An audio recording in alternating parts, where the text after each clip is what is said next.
ሰላም እንዴት ናቸው? ዳይፌም 95.1 ሄዶ አድማጮቻችን ፉትቦል ካፌ ተጀምሯል። አላዛር አስገዶምና ምሳወር ቃለባቸው ከቴክኒሻናችን ሄኖክ ጋር በመሆን እስከ 4:30 ድረስ የተለያዩ ጉዳዮችን ያነሳን አብራችሁ ቆይታ እናደርጋለን።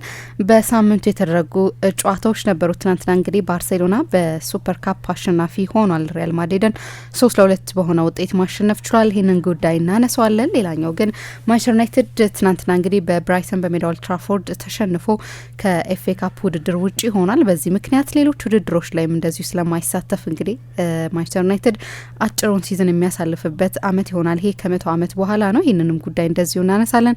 አርሰናል በማርቲኔሊ ሃትሪክ እንደዚሁ ትናንትና አሸንፏል። ሌላው ትናንት የተደረገ የኤፍኤ ካፕ ጨዋታ ነበረ።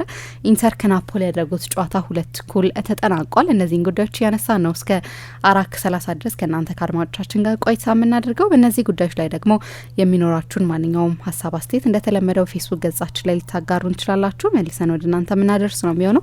ከዛ ውጭ ዩቲዩብ ቻናል አለን ኢንኮን አላዛር አስገዶም ፉትቦል ካፌ ፌስቡክ ፔጅ ላይ፣ እንደዚሁም ደግሞ አላዛር አስገዶም ኦፊሻል የቴሌግራም ቻናላችን ላይ ማግኘት ትችላላችሁ። ፕሮግራሞቻችን እንዲደርሷችሁ እንግዲህ ላይክ፣ ሼር፣ ሰብስክራይብ ያደረጋችሁ ከኛ ጋር አብራችሁ እንድትሆኑ ነው የምንጋብዛችሁ። ቀደም ሲል ባነሳናቸው ርዕሰ ጉዳዮች እንቆያለን። እንዴት አደርክ አዲስ? እግዚአብሔር ይመስገን መሳ በጣም ደህና ነኝ። እንዴት ያለሽ? እንዴት ቆየሽ? ሳምንቱ እንዴት ነበር?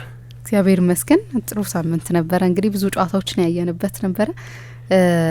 በርካታ ጨዋታዎች ትናንትና ተደርገዋል። እንደዚሁ በጣሊያን በእንግሊዝም እንደዚሁ በኤፍኤ ካፕ የተደረጉ ጨዋታዎች ነበሩ። አስገራሚ ውጤቶች የተመዘገቡባቸውም ናቸው። የአፍሪካ ዋንጫም እንደዚሁ ከትናንትና በስቲያ ልክ ነው። አፍሪካ ዋንጫም ግማሽ ፍጻሜ ደርሷል። የዛሬ ሳምንት ስንገናኝ ከፍጻሜ ጨዋታ ማግስት ነው የምንገናኘው እና ትልልቅ ቡድኖች እንደ ናይጄሪያ አይነት በጣም አስደናቂ የአፍሪካ ዋንጫ እያሳለፈ ነው። የናይጄሪያ ብሔራዊ ቡድን ከአልጄሪያ ጋር በሚያስደንቅ ብልጫ ነው ጨዋታውን ያሸነፈው። ግን የዘንድሮ የአፍሪካ ዋንጫ የሚገመት መሰለኝ። ባለፉት ጥቂት ዓመታት አንዳንድ ሰርፕራይዞች እያየን ነበር። ግን ግማሽ ፍጻሜ የደረሱትን ቡድኖች ብታይ በየወሩ ሩብ ፍጻሜ የደረሱትን ቡድኖች አሁን ግማሽ ፍጻሜ ላይ ደርሰናል። ግን ሩብ ፍጻሜ የደረሱትን ቡድኖች ብታይ ይሄ ፊፋ በየወሩ የሀገራትን የደረጃ ሰንጠረዥ ያወጣል አይደለም? የፊፋ ራንኪንግ የሚባለውን በፊፋ ራንኪንግ ከአፍሪካ ከ1 እስከ 8 ያሉት ቡድኖች ናቸው 8 ውስጥ የገቡት።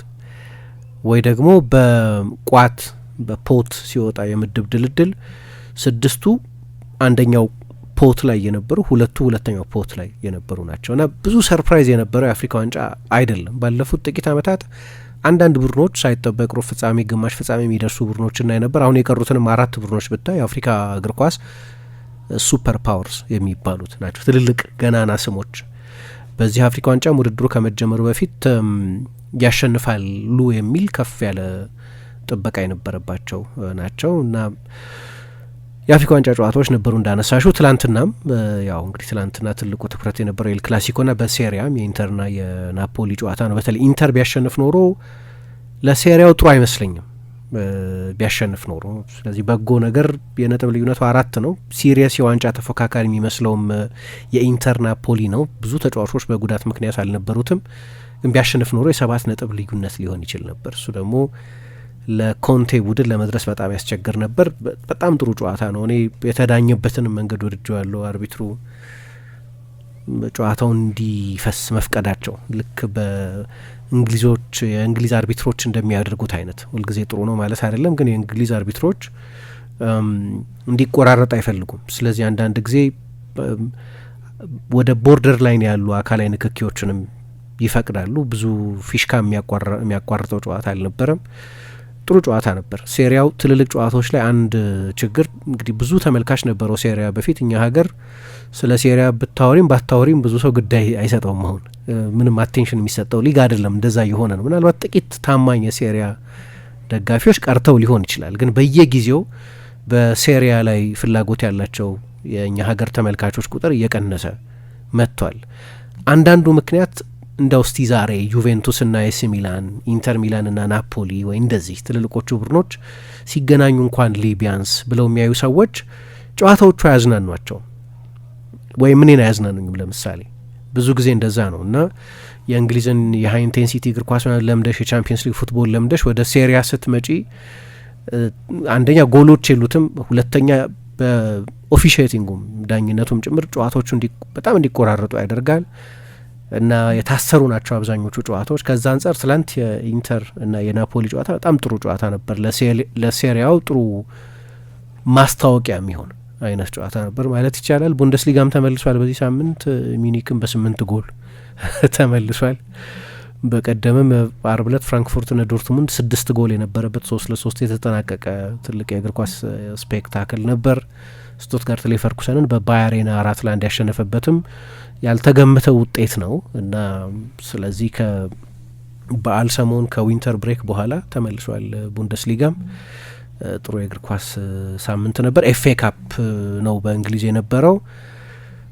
ከማንቸስተር ዩናይትድ በስተቀር ያው ሊቨርፑል ዛሬ ነው የሚጫወተው። ትልልቆቹ ቡድኖች አሸንፈዋል። ሊያም ሮስ ሲኒየር የመጀመሪያ የቼልሲ ጨዋታውን በቻልተን አትሌቲክ ቫሊ ፓሬድ ላይ የተደረገ ጨዋታ ነው። ቫሊ ፓሬድ ድሮ መደበኛ የፕሪሚየር ሊግ ቦታ ነበር። 12-13 ዓመት በፕሪሚየር ሊግ ያለማቋረጥ የተጫወተ ቡድን ነው። አለን ከርበርሽሊ የሚባሉ አሰልጣኝ ነበሩት ቻልተን። አሁን ከዛ ከፕሪሚየር ሊግ ከወረደ በኋላ ተመልሶ አልመጣም፣ ግን ያንን ትውስታ የሚጠራ አይነት ነው እና አሰልጣኙ በድል ነው ጨዋታውን የጀመረው። በካፕ ውድድሮች ነው የሚጀምረው ረቡዕ ከአርሰናል ጋርም ስለሚጫወት፣ ግን ለጅማሬ በድል መጀመሩ በጣም አስፈላጊ ነበር። ማንቸስተር ሲቲ 10 ጎል አስቆጥሮ ነው ያሸነፈው።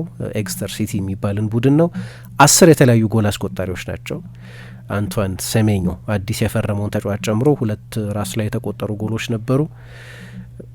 አርሰናልና ዩናይትድ ትላንትና የተጫወቱት፣ ግን ምናልባት ትልቁ የኤፍኤ ካፕ ሰርፕራይዝ ማክስፊልድ ዩናይትድ የሚባለው ቡድን በደረጃ 117 ደረጃ ዝቅ ብሎ ነው ያለው። የወቅቱን የኤፍኤ ካፕ አሸናፊ ክሪስታል ፓላስን አሸንፏል። ይሄ በጣም አስገራሚ ነው። የዌይን ሩኒ ወንድም ነው የሚያሰለጥነው ማክስፊልድን እና በጣም ያልተጠበቀ ውጤት ነው። እንደ ኦልሞስት ጃይንት ኪሊንግ ባየው ማንቸስተር ዩናይትድ ነው ሊቨርፑል ነው የአርሰናል ነው የቼልሲን አይደለም የጣለው፣ ግን የወቅቱን አሸናፊ ክሪስታል ፓላስ የፕሪሚየር ሊግ በአውሮፓ ውድድር የሚሳተፍ ለብዙ ትልልቅ ቡድኖች ፈታኝ የሆነ ስመጥር አሰልጣኝ ያሉት ቡድን ነው ፓላስ። ይህንን ቡድን ያሸነፈውና በኤፍኤ ካፕ ይሄኛው ፍጹም ያልተጠበቀ ውጤት ነበር። የመጀመሪያውን ጉዳይ እንመልከት። ትናንትና እንግዲህ በስፔን ሱፐር ካፕ የተደረገ ጨዋታ ነበር። ባርሴሎና አሸናፊ መሆን ችሏል። 3-2 በሆነ ውጤት ነው ያሸነፈው። ይህንን ጉዳይ እንመልከተው። እንግዲህ ሪያል ማድሪድ በመጨረሻዎቹ ደቂቃዎች ላይ ፋይት ለማድረግ ሞክረው ነበር፣ ነገር ግን ሳይሳካላቸው ቀርቷልና ይህንን ጉዳይ እናንሳ። ለባርሴሎና በጣም ጥሩ ምሽት ይመስላል። ለባርሴሎና ለሃንዚ ፍሊክ እና ደግሞ ሰሞኑን እያሳዩት ላሉት ፐርፎርማንስ በጣም ትልቅ ድል ነው። የወቅቱ የዚህ ውድድር አሸናፊ ነበር። ደግሞ በድጋሚ ከጨዋታው በፊትም ከፍ ያለ ግምት ተሰጥቶት ወደ ጨዋታው የመጣውም ባርሳ ነበር እና በኤል ክላሲኮም እኚህ አሰልጣኝ ጀርመናዊ ሃንዚ ፍሊክ የባርሰሎና አሰልጣኝ ሆነው ኃላፊነታቸውን ከተረከቡ በኋላ ያላቸውም ሬከርድ በጣም አስደናቂ ነው። 6ኛ ኤል ክላሲኮቸው ነው ትላንትና ያደረጉት። 5ቱን አሸንፈዋል። ከወራት በፊት ባለፈው ጥቅምት በቤርናቤው የተደረገውን የላሊጋ ጨዋታ ብቻ በዛ ጨዋታ ብቻ ነው በሪያል ባርሳ በኤል ክላሲኮ ጨዋታ የተሸነፉት። ሌላ አንድ በጣም የሚያስደንቅ ሬከርዳቸው ደግሞ ትላንትና በባየር ሚኒክም በባርሰሎና አሰልጣኝነትም 8 የፍጻሜ ጨዋታዎች አድርገው 8ቱንም አሸንፈዋል። ወይም በፍጻሜ ጨዋታዎች ያላቸው ሬከርድ የ100% ሬከርድ ነው። ስለዚህ በኤል ክላሲኮ ጨዋታዎችም በፍጻሜ ጨዋታዎችም በጠቅላላው በትልልቅ ጨዋታዎች ያላቸው ሬከርድ በጣም አስደናቂ ነው። እንደ ወትሮ ነው ኤል ክላሲኮ ብዙ ጊዜ በሌሎች ሀገራት ሊጎች የሚደረጉ ጨዋታዎችን ወይም በትልልቅ ቡድኖች መካከል የሚደረጉ የካፕ ጨዋታዎችን ስናይ ብዙዎቹ ዝግ ናቸው፣ ብዙዎቹ አዝናኝ አይደሉም። ቅድም ስለ ሴሪያም ጥቂት ስንደረደር አንዳንድ ጊዜ ለሴሪያው ማስታወቂያ እንዲሆኑ የሚጠበቁት ጨዋታዎች ይልቁን በአመዛኙ አሰልቺ የመሆን ታሪክ አላቸው እና ሰዎች ከዚያ በኋላ ያንን ሊግ እንዲመለከቱ አይጋበዙም። ግን ሪያል ማድሪድ ከባርሰሎና ከተገናኙ ሁል ጊዜም የእግር ኳስ ስፔክታክል ነው። እንደው በቴክኒካዊ ጥራቱ የላቀ እንኳ ባይሆን ግን በጨዋታ ውስጥ በሚፈጠረው ሽኩቻ፣ በሚስተዋለው ድራማ፣ በሚኖረው ውጥረት ምክንያት ሁልጊዜም ኤል ክላሲኮ እንደ ባከነብሽ 2 ሰዓት እንዳትቆጥሩ የሚያደርግ አይነት ነው። ትናንትናም ልክ እንደዚሁ አይነት ነው። 3-2 ነው ያለቀው። ስለዚህ ለመነሻነት 5 ጎል ተቆጥሮበታል። ግን የስታይል ተቃርኖ ደግሞ ታያለሽ። ሃንዚ ፍሊክ ቡድን እንደተለመደው በጣም ከፍተኛ የኳስ ቁጥጥር ብልጫ ነበረው። በተለይ በመጀመሪያ አጋማሽ ከ75% ገደማ ከፍተኛ የሜዳ ስፍራ ብልጫ ነበረው። ግን ሪያል ማድሪድ ደግሞ በጣም ጥብቅ በሆነ በ5 ተከላካዮች የሚከላከል ግን በመልሶ ማጥቃት ደግሞ አደገኛ የጎል እድሎችን የሚፈጥር ስለነበር ሁለት የስታይል ኮንትራስትም ታያለሽ። ሪያል ማድሪድ የበለጠ ሪአክቲቭ ነው፣ ባርሰሎና የበለጠ አክቲቭ ነው እና አንዳንድ ጊዜ በእግር ኳስ ይሄኛው ያዝናል። የስታይል ኮንትራስቱም ደስ ይላል። እሱም አንድ ነገር ነው እና ብዙ አስደናቂ ነገሮች የምናይበት ነው። ደግሞ በግል ግሩም ፐርፎርማንስ ያሳዩ ተጫዋቾች ነበሩ። ትላንትና ቪኒሽስ ጁኒዮር ያስቆጠረው ጎል ቪኒሽስ በጥሩ ሙድ ላይ በሚሆንበት ጊዜ ምን አይነት አስደናቂ ተጫዋች መሆኑን ያሳየበት በአራት ተጫዋቾች መካከል ነው። እስከ መሀል ሜዳው መስመር ኳሱን እየገፋ ሄዶ በዡል ኩንዴ እግሮች መሀል ኳሱን አሳልፎ ኩባርሲን ጠብቆ ጊዜ ወስዶ ማኑቨር አድርጎ ያስቆጠረው ጎል በጣም አስደናቂ ነበር። በባርሰሎና በኩል ራፊኛ፣ ፔድሪ ደግሞ በጣም ግሩም ነበሩ። ስለዚህ በግልም በጣም አስደናቂ አጫወት ያሳዩ ተናጥል ተጫዋቾች ደግሞ ኢንዲቪጁዋል ፐርፎርማንስ ያሳዩ ተጫዋቾችም ነበሩ። ባርሳ በጣም አስደናቂ ፎርም ላይ ነው ያለው። 10ኛ ተከታታይ ጨዋታውን ያሸነፈው። ሪያል ማድሪድ አሰልጣኙ ብዙ ውጥረት ውስጥ እንደነበር እናውቃለን። ትላንትናም ከጨዋታው በፊት የነበረው ትርክት በኃላፊነት ለመቆየቱ በጣም ወሳኝ ጨዋታ፣ ይህን ጨዋታ የሚሸነፍ ከሆነ ከኃላፊነት ሊነሳ ሁሉ ይችላል የሚል ብዙ ሪፖርት ሲወጣ የነበረበት ገና የሆነ ሰሞኑ መደነቃቀፍ በጀመረም ጊዜ የሻቢ አሎንሶን በማድሪድ አሰልጣኝነት የመቆየት አለመቆየት ሁኔታ የሚወስነው በጃንዋሪ በጂዳ የሚደረገው ሱፐር ካፕ ነው ይባል ነበር። ከትላንትናው ጨዋታ በኋላ ለእኔ ሴንስለስ ነው ሻቢ አሎንሶን ማሰናበት፣ ምክንያቱም በታክቲክ ያደረጋቸው አንዳንድ በጣም ኢንትረስቲንግ ነገሮች ስለነበሩ። ግን እንደ ጨዋታም በጣም ግሩም ጨዋታ ነበር። ግን ማድሪድም 5 ተከታታይ ጨዋታዎች አሸንፈው ነበር ወደዚህ ጨዋታ የመጣው። ባለፈው አመት 5-2 ነበር ይህንን ጨዋታ ባርሰሎና ያሸነፈው። ዘንድሮ 3-2 ነው። ግን የበለጠ ዶሚኔት እንዲያደርግ የበለጠ በኮሌክቲቭ አጨዋወት የተመሰረተ እንዲሆን ሆኖ የተጫወተ እና ብዙ ሪስክ የሚወስድ አንተ 1 ብታስቆጥርብኝ እኔ 2 አስቆጥራለሁ፣ አንተ 2 ብታስቆጥርብኝ እኔ 3 አስቆጥራለሁ የሚል አይነት ሜንታሊቲ ያለው አንድ ጎል ለመከላከል የሚሞክር 2-1 ሲመራ ሴፍ የሚሆን ሳይሆን ሌላ ጎል ለማስቆጠር ብዙ ስለሚሞክር ብዙ ሪስክ የሚወስድ፣ ስለዚህ ብዙ ጊዜ የሃይ ስኮሪንግ ጨዋታዎች እንድናይበት የሚያደርግ ነው። ይሄ ሃንዚ ፍሊክ ከመጡበት ጊዜ ጀምሮ የባርሰሎና አዲሱ አይደንቲቲ ነው። አንዳንድ ሰዎች በመከላከል ቸልተኝነት ቡድኑን ይወርፉታል፣ ግን በዲዛይን ይመስላል አንዳንዱ ነገር የቡድኑ በቃ ጨዋታዎች የሚያደርግ ከሆነ የሃይ ስኮሪንግ ጨዋታዎች ናቸው። በኤል ክላሲኮቹን በሙሉ ብታይ ልክ ነው። በአመዛኙ ባርሰሎና ያሸነፈባቸው ጨዋታዎች ናቸው፣ ግን ብዙዎቹ ጨዋታዎችም ደግሞ ክፍት ናቸው። ብዙዎቹ ጨዋታዎች ባርሰሎና ዶሚኔት ቢያደርጋቸውም ግን ሪያል ማድሪድን ብዙ የጎል እድል የሚያገኝባቸው ናቸው። 4-0 ያለቀውን የመጀመሪያ ኤል ክላሲኳቸውን ጨምሮ ማለት ነው። ምባፔ 8 ጊዜ ነው፣ 6 ጊዜ ኦፍሳይድ ገባ። አንዳንዶቹ በጣም ማርጂናል ናቸው። በትልልቅ እድሎች አግኝተው ነበር። ለምሳሌ የሪያል ማድሪድ ተጫዋቾች መጀመሪያ፣ ግን በኋላ ባርሰሎና 4-0 አሸነፈ። እድሎች በሁለቱም በኩል የሚፈጠሩበት አይነት ነው እና የባርሳ ማጫወት አሰልጣኙ ልክ ነው ከሞላ ጎደል ሌሎችም የባርሰሎና አሰልጣኞች ተመሳሳይ ኮንሰፕት ይከተሉ ነበር። ግን እሳቸው እንደ ሌሎቹ አሰልጣኞች የኮንትሮል ኦብሴሽን ያለባቸው አይደሉም። ስለዚህ ብዙ ጊዜ ጨዋታዎቹ ክፍት የመሆን የተጋጣሚ ቡድን ጎል እድል የሚፈጥርባቸው አይነት ጨዋታዎች ናቸው እና ለእኔ በጣም አዝናኝ ጨዋታ ነበር። ያው ሻቢ አሎንሶ ትላንትና እምባፔ አልነበረውም፣ ተቀይሮ ገብቶ ነው የተጫወተው። ስለዚህ የበለጠ ጥብቅ የመከላከል የበለጠ ሪአክቲቭ የሆነ ግን በካውንተር የሚያጠቃ ሲከላከል አንዳንድ ጊዜ በ6 አንዳንድ ጊዜም በ5 የሚከላከል 3 ንጹህ የመሀል ተከላካዮችን ንጹህ አይደለም ግን ሹዋሜኒን የመሀል ተከላካይ አድርጎ ስለሆነ የተጠቀመበት 3 የመሀል ተከላካዮችን የተጠቀመ ነበር እና ሲጀመር ባርሳ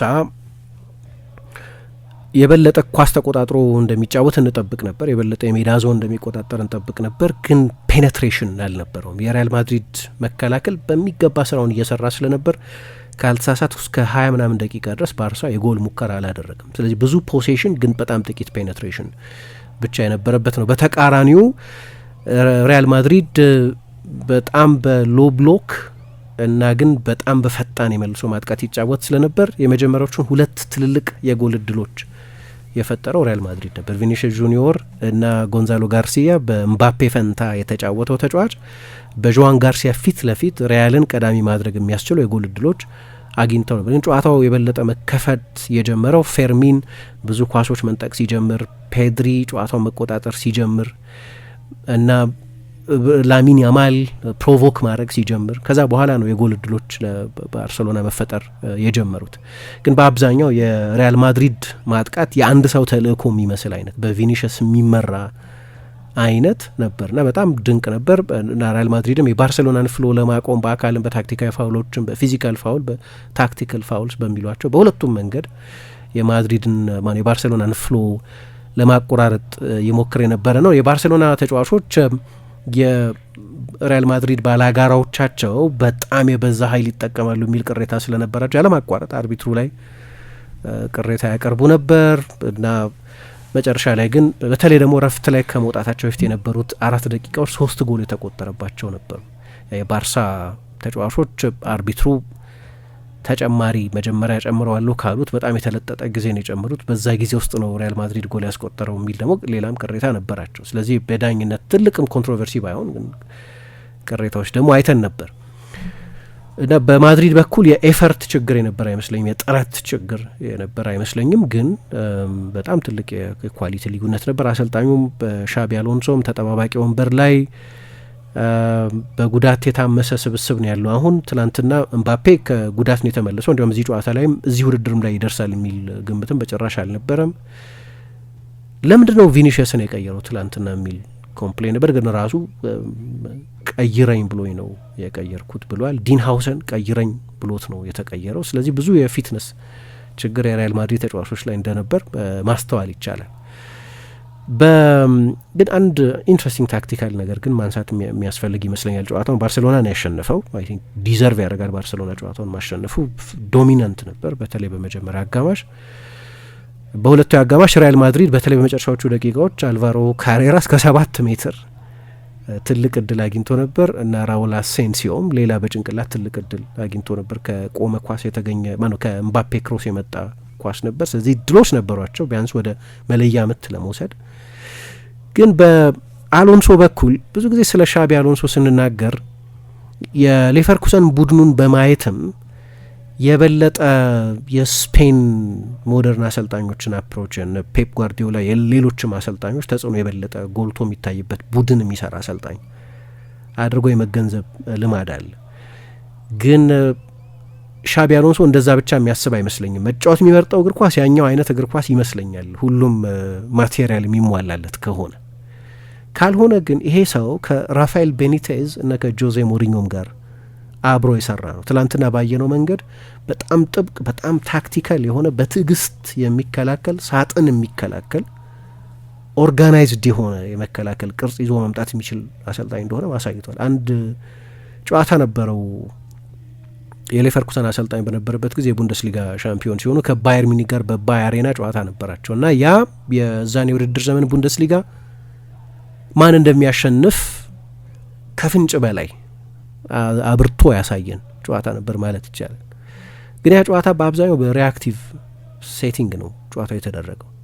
የፎርሜሽን ሰርፕራይዝ ነበር። እስከዛ ድረስ ሁሌም በ3-4-3 የሚጫወት አሰልጣኝ ነው እና 4-2-3-1 መጫወት ጀመረ። ይህንን ቱኸል አልገመጡ። ምክንያቱም ቱኸል ሌቨርኩሰን እንደዛ ነው የሚጫወተው ብለው ሌቨርኩሰንን ሚረር ለማድረግ የባየር ሚኒክን ፎርሜሽን ቀይረው ነበር የመጡት። ነገር ግን ራሱ ቀይሮ ጠበቃቸው። ስለዚህ ሰርፕራይዝ አደረጋቸው እና በተለያየ መንገድ መጫወት የሚችል አሰልጣኝ ነው። በቀደም ከአትሌቲኮ ማድሪድ ጋር ለምሳሌ የነበረው ጨዋታ ሪያል ማድሪድ በአመታት ውስጥ ብዙ ረጅም ኳስ የተጠቀመበት ጨዋታ ነበር። ቲቦ ኮርቷ በየአጋጣሚው ይጠልዝ ነበር ለምሳሌ። ግን በእቅድ ነው ይሄ የተደረገው። ኮርቷም ቫልቬርዴም ከጨዋታው በኋላ አትሌቲኮ ማድሪድ ከኛ ይሻል ነበር እንደዚህ የሚል አስተያየት ሰጥቷል። ግን ኮርቷ ለብቻው 34 ረጅም ኳስ ነበር የተጫወተው።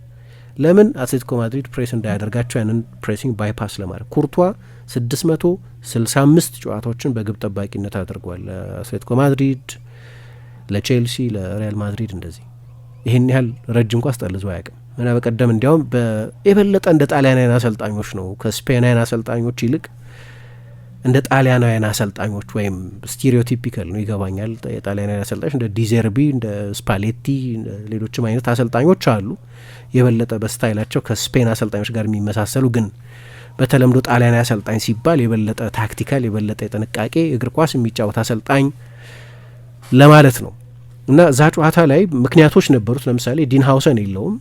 ዲን ሀውሰን ደግሞ ሪያል ማድሪድ ካሉት ተከላካዮች ሁሉ ወይም አልነበረም በቀደም በግማሽ ፍጻሜው ከአትሌቲ ጋር በተደረገው ጨዋታ እና ከኋላ እየተጫወተ መውጣት የሚችል ተከላካይ በማይኖርበት ጊዜ ትርጉም የለውም።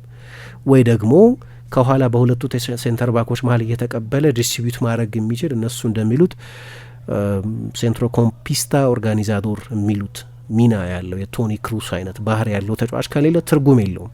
ስለዚህ ፕሬስ ከሚያደርግ ቡድን ጋር ያንን ፕሬሲንግ ባይፓስ ማድረግ ይሻላል የሚል አስተሳሰብ ስላለ ረጅም ኳስ ነው መጣል ይጀምራል። የመጀመሪያው ጎል ሲቆጠር በዛ መንገድ ነበር ያ ጎል የተቆጠረው እና በቀደም አዳፕት ማድረግ ጀምሮ ነበር። ትላንትና ደግሞ ወደ ኤክስትሪም ነው የሄደው የበለጠ በሎ ብሎክ የሚጫወት ቡድን። ግን አሁን እኔ የሚመስለኝ በሪያል ማድሪድ ውስጥ ያለው ሁኔታ እሱ የባርሰሎና አሰልጣኝ ቢሆን እና እንደ ሀሳብም ከፍሊክ ቡድን ጋር የሚቀራረብ አይነት ፉትቦል የሚጫወት ቡድን መስራት የሚፈልግ ይመስለኛል። የእሱ ሪፈረንሳችን ከዚህ በፊት የነበረው የእሱ ሌቨርኩዘን ነው። የሌቨርኩዘን አጫወት በሻቢ አሎንሶ ስር ና ሃንዚ ፍሊክ የሚጫወቱበት የበለጠ ይቀራረባል ትላንትና ከተጫወተበት መንገድ ይልቅ። ያ ግን የሚፈልገው ማቴሪያል አለ በተጫዋቾች በኩል ፍቃደኝነት ያስፈልጋል ከተጫዋቾቹም። በሌላ በኩል ግን የክለቡም ካልቸር ለጨዋታ አይደንቲቲ ምን ያህል ግድ ይለዋል የሚለው በጣም ያስፈልጋል። ምክንያቱም ሪያል ማድሪድ አይደንቲቲው ማሸነፍ ነው፣ እዛ ላይ የተመሰረተ ነው። የስታይል ኦብሰሽን የለም። ብዙ ጊዜ አንስተነዋል ይሄንን። ባርሰሎና ደግሞ ቢያንስ ባለፈው 30-35 ዓመት ቢያንስ ከክራይፍ መምጣት በኋላ ከ1988-89-90 ወዲህ የሚታወቅበት ወጥ የሆነ ስታይል አለ። ስለዚህ ባርሰሎና ሲያሸንፍ በስታይልም የስታይል ግዴታም እንዳለበት ተደርጎ የሚታሰብ ነው። ስለዚህ የበለጠ ኢንተርቬንሽኒስት ለሆነ የበለጠ በስታይል መጫወት ለሚፈልግ አሰልጣኝ ከሪያል ማድሪድ ይልቅ ምናልባት ባርሰሎና የበለጠ የተስማማ ሊሆን ይችላል። የክለቦቹ አይደንቲቲ የክለቦቹ ምንድነው ዲኤንኤ እንደዛ ስለሆነ በሪያል ማድሪድ ያንን ማስረጽ ፈልጎ ነበር መጀመሪያ አካባቢ እንደምን። አሁን ግን ያለው ሰርቫይቫል ሞድ ላይ ነው። በኃላፊነት ለማቆየት የሚያስችለውን ሜተድ ነው እየተከተለ ያለው። አዳፕት ነው እያደረገ ያለው። ይህን ደግሞ ልተች አልችልም። አሁን ለጊዜው ያንን ማድረግ አለበት። አንዳንድ አሰልጣኞች በዶግማ የባህሪያቸው ምክንያት ምንም አይነት የአዳፕቴሽን ፈቃደኝነት ሳይኖራቸው ቀርተው ውጤት የሚያጡ ከዛ ስራም የሚያጡ አሰልጣኞች አሉ። እሱ እንደዛ አይደለም እና አንደኛው የኢንፍሉዌንሶቹ መብዛት ይመስለኛል። ስለ ተሸነፈ ቡድን እያወራው እንደሆነ አውቃለሁ፣ ግን በጣም ኢንትረስቲንግ ነጥብ ስለሚመስለኝ ነው። የሞሪኞ፣ የአራጎኔስ፣ የቤኒቴዝ፣ የአንቸሎቲ፣ የጓርዲዮላ፣ የሬናልዴኑ የሌሎችም ብዙ አሰልጣኞች ተጽዕኖ ሲኖር አሰልጣኞች ሎከራቸው ውስጥ ብዙ አይነት መፍትሄ ይኖራል ማለት ነው እና ትላንትና ምሳሌ ልብ ብለሽ እንደሆነ በሶሻል ሚዲያ ላይ በጣም ትልቅ አጀንዳ ነበር ከጨዋታው መጀመር በፊት። የሪያል ማድሪድ ትክክለኛው ላይናፕ የትኛው ነው አልታወቅም። ምክንያቱም ሁለት የተለያዩ ላይናፖችን አይተን ስለነበር የመጀመሪያው ላይናፕ በሪያል ማድሪድ ይፋዊ የኤክስ ድረገጽ ወይም ትዊተር በቀድሞ አጠራሩ በሚባለው የሶሻል ሚዲያ ፕላትፎርም ላይ የተለጠፈው ነበር እና እዛ ላይ እንደሚሰለፍ ያየነው ከቪኒሽስ ጋር ከፊት ጎንዛሎ ጋርሲያ ሳይሆን አርዳ ጉለርን ነበር። ሪያል ማድሪድ ራሱ ኦፊሻላዊ በሆነ የክለቡ የኤክስ አካውንት ላይ ፖስት ያደረገው እሱን። ከዛ ደግሞ የአርኤፍኤፍ ወይም የሮያል ስፓኒሽ ፉትቦል ፌዴሬሽን የሚባለው ውድድሩን የሚያዘጋጀው የስፔን እግር ኳስ ፌዴሬሽን ነው። ይሄኛው ላሊጋው አይደለም። የፌዴሬሽኑ ዌብሳይት ላይ ደግሞ ጎንዛሎ ጋርሲያ ነው ያለው። ሁለቱም በጥቂት ደቂቃዎች ልዩነት ነው ፖስት የተደረጉት እና በኋላ ሪያል ማድሪድ ትንሽ ቆይቶ ስህተት ነው ጋርሲያ ነው የሚሰለፈው ብሎ እርማት ተደርጎበት ሁለተኛው ቨርዥን ወጣ።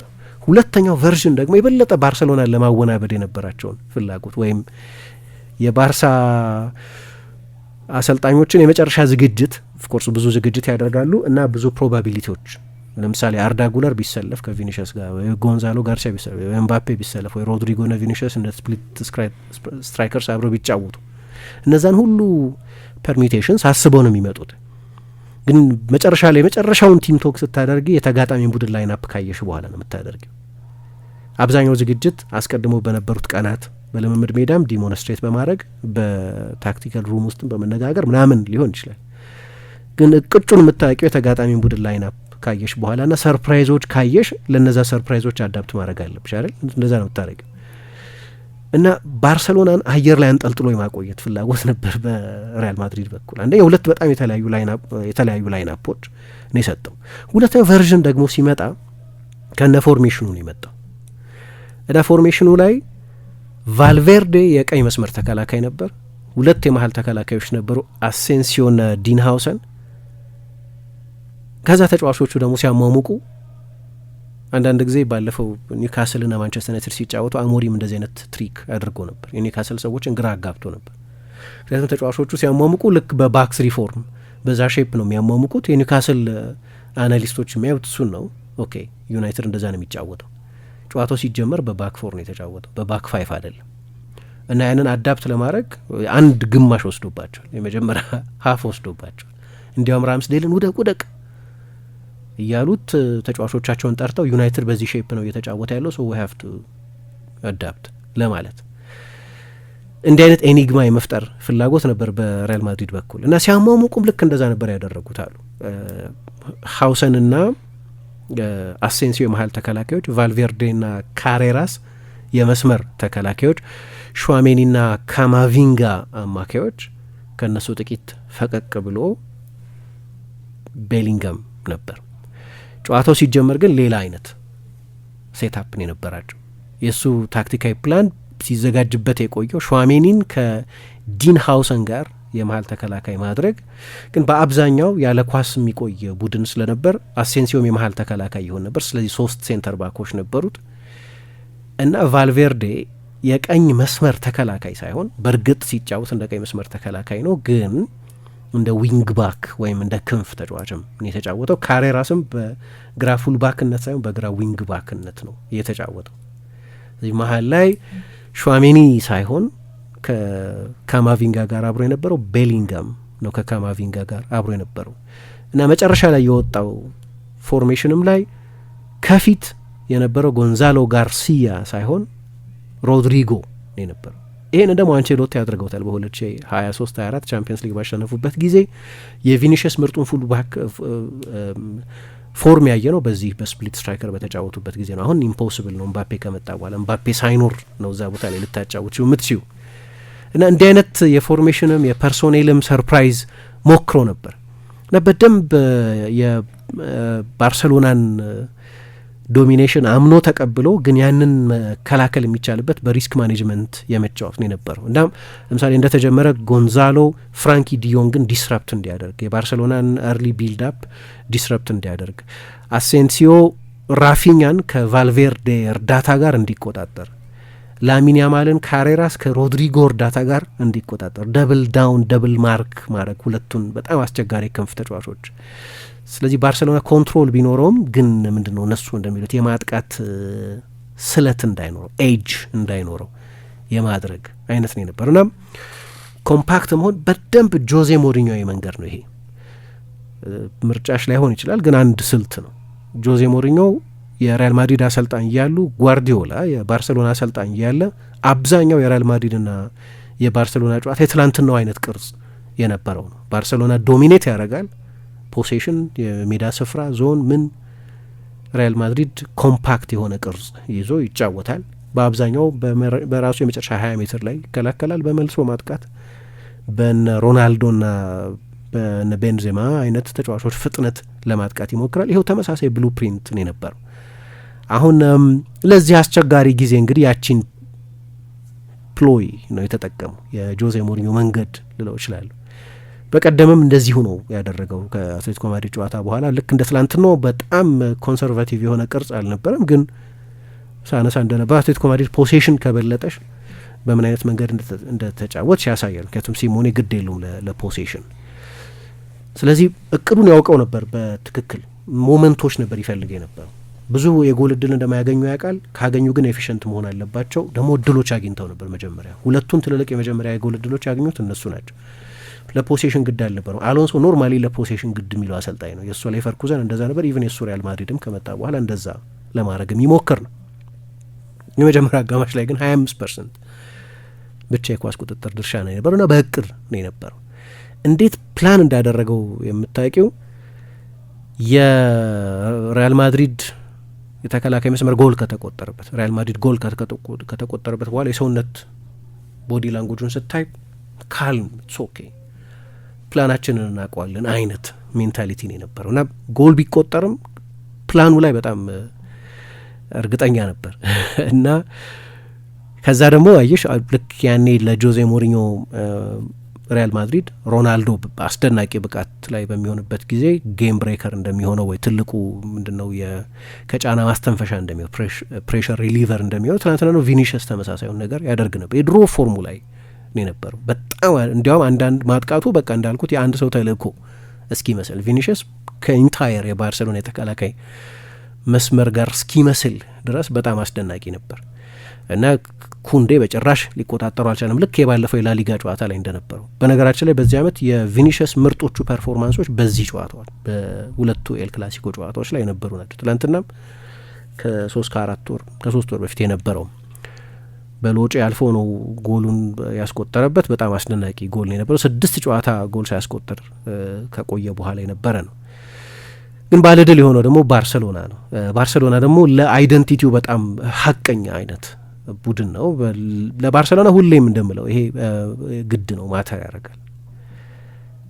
ለዚህ ነው በጣም የሚወደዱ አሰልጣኝ ሆነው ሮናልዶ 47 ጎል በአንድ አመት አስቆጥሮ ምናምን፣ ግን ከአንድ ሲዝን በላይ አልቆዩም ቦቢ ሮብሰን። ምክንያቱም ክራይፍን አይደሉም፣ እንደ ክራይፍ ቡድን አይደለም የሚጫወቱት። ስለዚህ ሌላ ሆላንድ አሰልጣኝ ማምጣት ፈለጉ ቫን ሃል እና የባርሳ አሰልጣኝ ስትሆኚ እንደ ታታ ማርቲኖ አይነት አሰልጣኝ መጥቶ በአንድ ሲዝን ውጤት ብቻ ሳይሆን ግን ይሄ ለባርሴሎና ካውንተር ካልቸር አለው ምናምን ተብሎ አሰልጣኝ ይሰናበታል። ባርሳ እንደዛ ነው ሁልጊዜም። የፍሊክ ደግሞ የበለጠ ሀይ ሪስክ ነው። ስለዚህ ትላንትና የሚድፊልድ ዶሚኔሽኑ ያልተቆራረጠ 30 ፓስ ያልተቆራረጠ 25 ፓስ ሮድሪ የጨዋታ የፔድሪ የጨዋታ ኮንትሮል፣ የዲዮንግ ቢልዳፕ ችሎታ፣ የላሚን ያማል የተጋጣሚ ቡድን ኢምባላንስ የማረግ ክህሎት፣ የራፊኛ ከኳስም ጋር ያለ ኳስ አደገኛ መሆን፣ እነዚህ ሁሉ ነገሮች የባርሳ መታወቂያዎች ናቸው እና ግን ከጨዋታው በኋላ ኩርቷ ነው ይሄንን ጨዋታ የወሰኑት ዲቴይልስ ናቸው። የባርሳ ጨዋታው እንደዛ ዶሚኔት ማድረግ በቂ አልነበረም። ኦፍኮርስ መጨረሻ ላይ በቂ ሆኗል፣ ግን ማድሪድ ወደ ጨዋታው መመለስ የሚችልባቸው እድሎች ነበር። 7.2 ሜትር ርቀት ላይ ነው አልቫሮ ካሬራስ እድል አግኝቶ የነበረው። መጨረሻ ላይ ግን ያው ባርሳ አሸንፏል እና ሌሎችም ግን አንድ የምታዩ ግን ችግር ምንድን ነው? ቅድ እንዳለ ሆኖ በፍላጎት ይሁን በችሎታ ማነስ ይሁን በትላንትናው ዕለት በነበረ ፎርም ይሁን በጣም ወሳኝ በሆኑ የጨዋታው ምዕራፎች ላይ ግን የሪያል ማድሪድ ተጫዋቾች ትልቅ ቴክኒካዊ ስህተት ይሰሩ ነበር። የማይጠበቁ ቴክኒካዊ ስህተቶች ይሰሩ ነበር።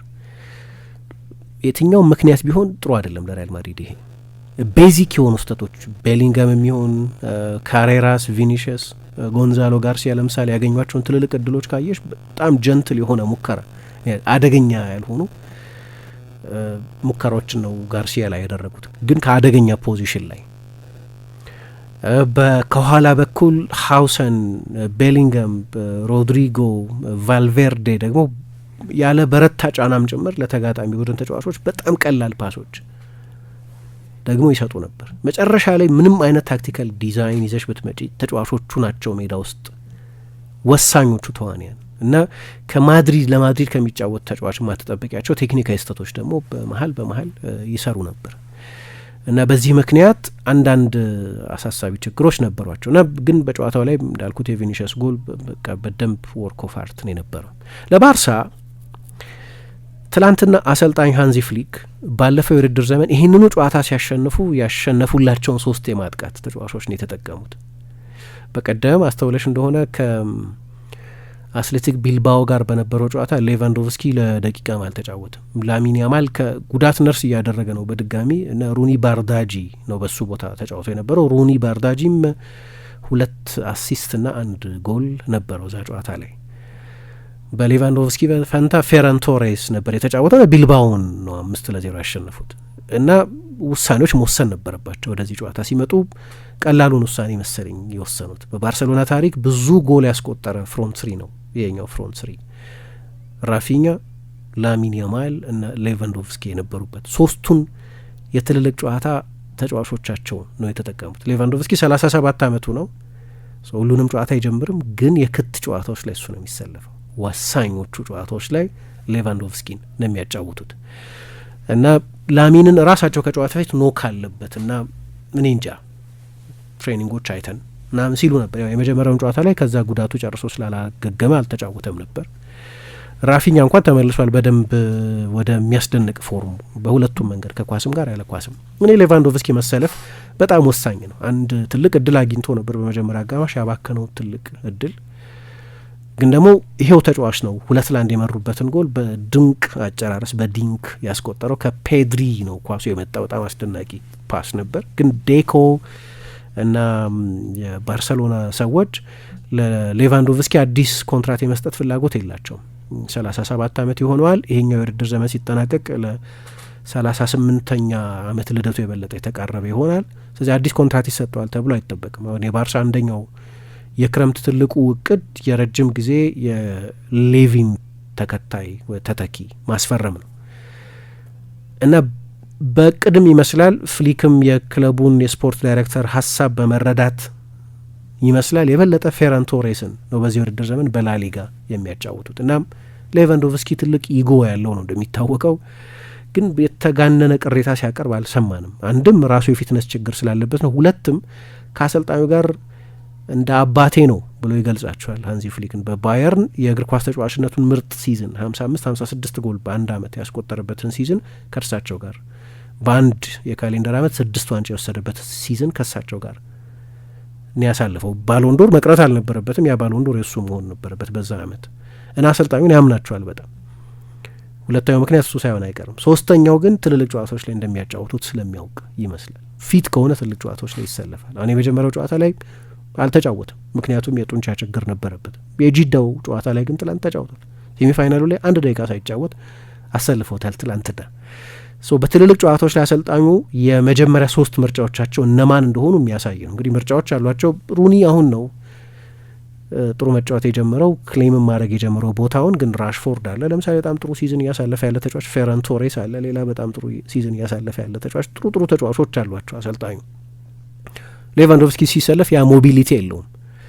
ልክ እንደ ፌራን ቶሬስ ፕሬስ አያደርግም። ልክ እንደ ፌራን ቶሬስ ተደጋጋሚ ሩጫዎች አያደርግም። ግን የፍጹም ቅጣት ምት ሳጥኑን ዶሚኔት ያደርጋል በድጋሚ። የዛ ሰፈር ብልሃት አለው እና ሰዎች የሚሉት ምንም እኮ ብዙ ሊገርማቸው አይገባም። በ21ኛው ክፍለ ዘመን ይሄኛው ከሚሊኒያው በኋላ ከሮናልዶና ሜሲ ቀጥሎ በ5 የአውሮፓ ሊጎች ብዙ ጎል ያስቆጠረው ተጫዋች ሌቫንዶቭስኪ ነው። ስለዚህ ሊያስገርማቸው አይገባም እዛ ስፍራ ላይ አደገኛ ቢሆን እና ደግሞ አድርጎታል ትላንትና ለሌጋሲውን የተጫወተው ማለት አሁንም ሬሌቨንት ተጫዋች እንደሆነ ያሳየበት ነው ማለት ነው። እንደ ፌራን ቶሬስ አክቲቭ አይደለም በጨዋታ ውስጥ ብዙ ኳስ ሲነካ ብዙ ፕሬስ ሲያደርግ አታዩም። ግን በኃይለኛ ሚኒማሊስት ነው የነበረው። ልምዱን ያሳየበት ነው። ከፔድሪ የመጣውን አስደናቂ ፓስ ነው በጣም በግሩም አጨራረስ ከሞላ ጎደል ቀዝቀዝ ያለ የመጀመሪያ አጋማሽ ቢያሳልፍም ግን በጣም ቁልፍ ጎል ነበር። በእርግጥ ወዲያው ሪያል ማድሪድ ሌላ ጎል አስቆጥሮ ውጤቱ 2-2 ሆኖ ነበር። የላሚን ያማል ትላንትና አንደኛ በቃ 2 ተጫዋች ኮሚት ማድረግ አለ። አሁን ኖክ የነበረበት አይመስልም። ሁለቱ አጋማሽ ላይ ነው እንጂ ቀዝቀዝ ያለው በጣም እኔ በተለይ ደግሞ የሪያል ማድሪድን ስትራክቸር የሆነ የተከላካይ መስመር የሚያናጋ አንድ ኬኦቲክ ተጫዋች ያስፈልጋል። የተጋጣሚ ቡድን ኢምባላንስ ማድረግ ማለት እሱ ነው። ሪስክ መውሰድ አንዳንዴ ያበዛዋል የትሪቬላዎቹን በአስፈላጊውም ጊዜ ሳያስፈልግም ደጋግሞ ይሞክራቸዋል፣ ይበላሻሉ። አንዳንድ ጊዜ ይሳካል፣ ግን ብዙ ጊዜ ደግሞ ይበላሻል። ግን ፕሮቮክ ደግሞ የሚያደርግ ተጫዋች ነው። ስትራክቸር የሆነ የተከላካይ መስመር ሲኖር ጥያቄዎች የሚጠይቅ ደብል ማርክ ትሪፕል ማርክ እንዲደረግ የሚያስገድድ አይነት ደግሞ የላሚን ያማል አይነት ልዩ ተጫዋች ደግሞ ያስፈልጋል። እሱም እንደዛ ያደርግ ነበር። እንዲያውም ሳተው እኮ የመጀመሪያውን ጎል ራፊኛ ከማስቆጠሩ በፊት በጣም ንጹህ ኳስ ከላሚን ያማል መጥቶለት ነበር። ትልቅ እድልም መፍጠር ጀምሮ ነበር። ራፊኛ ነው። ስለዚህ 3ቱንም ተጫዋቾች አንድ ላይ ትላንትና ተጠቅመው እንግዲህ በለስ ቀንቷቸዋል። መጨረሻ ላይም የዚህ ውድድር አሸናፊ ሆነዋል። እየጨረስኩ ነው። ግን ከዚህ ጨዋታ በፊት ትላንት ለእኔ በግሌ ደስ ያለኝ ነው፣ ምናልባት ሌላም ጊዜ እናነሳ ይሆናል፣ የሮናልድ አራውሆ መመለስ ነው። የቼልሲው ጨዋታ ከተደረገ በኋላ ለ47 ቀን አልተጫወትም። ለመጀመሪያ ጊዜ ነው ትላንትና የተጫወተው እና እግር ኳስ ውስጥ ያለውን ፕሬሸር እና ምህረት አልባ ትችት የሚያሳይ ነው።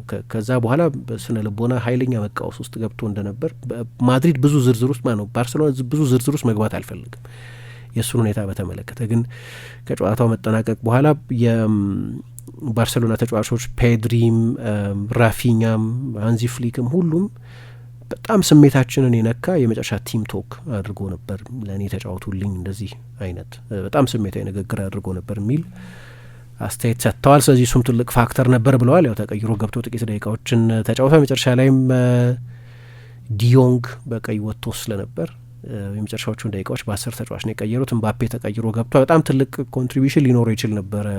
አሴንሲዮ ኳሱን በገጨው ጊዜ በቀጥታ ወደ ጋርሲያ ነው ሄደው እና ፍሊክ በድጋሚ ኤል ክላሲኮ አሸንፏል። በድጋሚ ሌላ የፍጻሜ ጨዋታ አሸንፏል ከባየር ሚኒክ ጋር። የቻምፒየንስ ሊግ ፍጻሜ፣ የዓለም የክለቦች ዋንጫ ፍጻሜ፣ የዩኤፋ ሱፐር ካፕ ፍጻሜ፣ የዲኤፍቢ ፖካል ፍጻሜ፣ የጀርመን ሱፐር ካፕ እነዚህን ፍጻሜዎች አሸንፈው ነው ወደ ባርሳ ከመጡ በኋላ 2 የስፔን ሱፐር ካፖች እና 1 ጊዜ ደግሞ ኮፓ ዴል ሬ አሸንፈዋል። እንደ አጋጣሚ ሆኖ 8ቱንም ፍጻሜዎች ከሌቫንዶቭስኪ ጋር ያሸነፉት። ምክንያቱም በሁለቱም በባየር ሚኒክም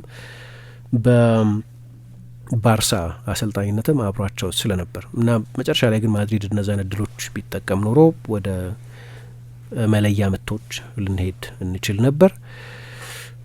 ስለዚህ ለማድሪድ ምናልባት መጥፎ ዜና የጉዳቶቹን ልክ አላወቅንም፣ ግን ቅድም ያላነሷት ቫልቬርዴም ተቀይሮ ወጥቷል። ቫልቬርዴም ቀይሩኝ ብሎ ነው የወጣው።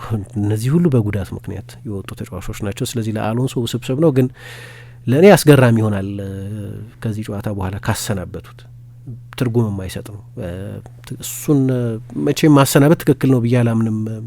የአሎንሶ በጣም የጠንካራ ታክቲካል አይደንቲቲ ያለው ቡድን እንዲሰራ ነው የመጣው እና ያንን በማድረግ ሂደት ውስጥ የሚኖሩ ውጣ ውረዶች ይኖራሉ። የሚፈልገው የተጫዋቾች አይነት አለ፣ የሚፈልገው ጊዜም አለ። ስለዚህ ውጤቱ የከፋም ሳይሆን ማሰናበት ትክክል አይሆንም። በተለይ ከዚህ ጨዋታ በኋላ ማሰናበት ትክክል አይደለም። አንደኛ አዳፕት እንደሚያደርግ አሳይቷል። ሁለተኛ ግብ ጠባቂው መጨረሻ ላይ ኮርቷ እንዳለው አንዳንድ ዝርዝር ጉዳዮች ናቸው ማድሪድ ቢያንስ ጨዋታውን ወደ መለያ ምት እንዳይወስደው ያደረገው። ግን ባርሳ ይገባዋል። እኔ ባርሳ ሲጫወት ማየት በጣም እድል ነው። በእኚህ አሰልጣኝም ስር ይሆን በቀደሙት አሰልጣኝ፣ ግን በእኚህ አሰልጣኝ ስር ደግሞ በብዙ መንገድ ቴምፐርመንታቸውን አደንቃለሁ። ውጪ ሰው ናቸው፣ ከጀርመን የመጡት ግን የባርሳ አይደንቲቲ አይጠፋቸውም። ሁለተኛ በጣም ቦልድ ናቸው፣ ደፋር ናቸው። ለአይደንቲቲያቸው ያላቸው ለፊሎዞፊያቸው ማለት ነው። ዝም ብሎ አንዳንድ ጊዜ እንላለን እኛም እኔ እላለሁ ምሳሌ ሁኔታውን የጌም ስቴቱን እያዩ በ10 ተጫዋች እየተጫወቱ ከሆነ ሴንስ አይሰጥም። በ50 ሜትር ወደፊት ፈቅ ብሎ የሚከላከል የተከላካይ መስመርን ማጫወት አዳፕት ማድረግ ማለት እሱ ነው። ግን ተጫዋቾች ላይ እያሳደሩ ያሉትን ተጽዕኖ ብታይ የስንት ተጫዋቾች የእግር ኳስ ህይወት ነው በሳቸው ስር የተቃን ነው። ለምሳሌ ሌቫንዶቭስኪ በስፔን ምርጡን ሲዝን ያሳልፈው በሳቸው ስር ነው። ከቻቪ ጋር የነበረው ግንኙነት ጥሩ አልነበረም። መጨረሻ አካባቢ እንደምታስታውሸው አይን ላይን አይተያዩም ነበር ይባላል። ላሚን ያማል ከሳቸው በፊት የአውሮፓ ዋንጫው ላይ በጣም አስደናቂ ነበር፣ ግን ሌላ ደረጃ የያዘ ይመስለኛል እስከ ባሎንዶር 2ኝነት ድረስ። ራፊኛ ምን አይነት የተለየ ተጫዋች ነው ያደረጉት አሰልጣኙ። ፔድሪም በሳቸው ስር ሌላ ሌቭል ላይ ያለ ይመስለኛል፣ ዲዮንግም ጭምር። ደግሞ አሁን አንዳንድ ተጫዋቾችን በአዲስ ሚና እየሰሯቸው ነው። ለምሳሌ በወጥነት ኤሪክ ጋርሲያን 6 ቁጥር አድርገው ሲጠቀሙበት አይተናል በዚህ ውድድር ዘመን። ደግሞ ሰሞኑን ጄራርድ ማርቲን የአሌሃንድሮ ባልዴ ተጠባባቂ የሆነ የግራ መስመር ተከላካይ ነው። እሱን የመሀል ተከላካይ አድርገው ሪፐርፐዝ አድርገውታል እና እሱም በተለይ ደግሞ በባርሰሎና አይነት የኳስ ቁጥጥር ቡድን ውስጥ ለአንግል በጣም አስፈላጊ ነው። የግራ እግር ተጫዋች፣ የቢልድ አፕ አንግል ለሚሰጥ አይነት ተጫዋች፣ እሱም በዛ ቦታ ላይ በደንብ ኢስታብሊሽ እያደረገ ነው። ስለዚህ ተጫዋቾች ላይ በተናጠል የኢንዲቪጁዋል ኮቺንጋቸውም በጣም አስደናቂ ነው እና እዚህ ላይ ደግሞ ውጤት አለ። ለማየት ደስ ይላል፣ ደግሞ ያሸንፋል። በላሊጋው እንግዲህ ከዛ የኤል ክላሲኮ ጨዋታ በኋላ ፍጹም በሚደንቅ የውጤት ጉዞ ላይ ነው ያሉት። በቼልሲ ከተሸነፉ በኋላ 10 ተከታታይ ጨዋታ አሸንፈዋል እና በቅርብ ዓመታት ደግሞ እንደ ጥሩ እድል የሚታይ ከሆነ ሱፐር ካፑን የሚያሸንፈው ቡድን በዛው ተመሳሳይ ዓመት ላሊጋውንም ያሸንፋል እና የ4 ነጥብ ርቀት አላቸው። ኤል ክላሲኮ የመልሱ ጨዋታ ሲደረግ ካምፕ ናው ላይ ነው የሚደረገው። ስለዚህ ሆም አድቫንቴጅ አላቸው። ሞመንተሙ የሳቸው ቡድን ጋር ነው ያለው። አላውቅም፣ እግር ኳስ ያው የሚቀያየሩ ነገሮች አሉት። ፎርም ነው። ግን ትላንትና ቡድናቸው የሚገባውን ድል አግኝቷል። ግን ሪያል ማድሪድም በእኔ ግምት በተለይ በታክቲካዊ ምክንያቶች አንዳንድ ኢንትረስቲንግ ነገሮች በሻቢ አሎንሶ አማካይነት ያደረገ ይመስለኛል። በጠቅላላው ጨዋታው ግሩም ነበር። ምሳ ሕፃን ተወለደ፣ ወንድ ልጅ ተሰጠን፣ ጨለማን ገፎ ብርሃን ሊሰጠን፣ ወርቅ ዕጣኑ ከርቤ ይደርደር ለክብሩ፣ ንጉሥ ስለሆነ በሰማይ በምድሩ። የጌታን መወለድ ለማብሰር ሰብአ ሰገል በብርሃን እየተመሩ እንደሄዱት ሁሉ ከተደበቅንበት የምንወጣበት፣ የተሸፈነውን የምናይበት፣ ከደከሙት ጎን የምንቆምበት፣ ለጋስና ሰጪ እጆች እየተዘረጉ አብሮነታችን ልክ እንደ ሁል ጊዜው ጎልቶ እየፈካ የሚሄድበት፣ ብርሃናችንን የምናካፍልበት ይሁን እያልን በብርሃን ኤቲኤም ካርድ በመጠቀም የበዓል ግብይቶን ይፈጽሙ። እንዲሁም በብርሃን ሞባይል ባንኪንግ 881 በመጠቀም ግብይቶን ቀላል ያድርጉ። ከብርሃን ባንክ ጋር የሚሰሩትን የገንዘብ አስተላላፊ ድርጅቶች በመጠቀም ለበዓሉ ለወዳጅ ዘመዶ ስጦታ ይላኩ፣ ይቀበሉ። መልካም በዓል። ብርሃን ባንክ። እንደ ስማችን ብርሃን ነው ስራችን።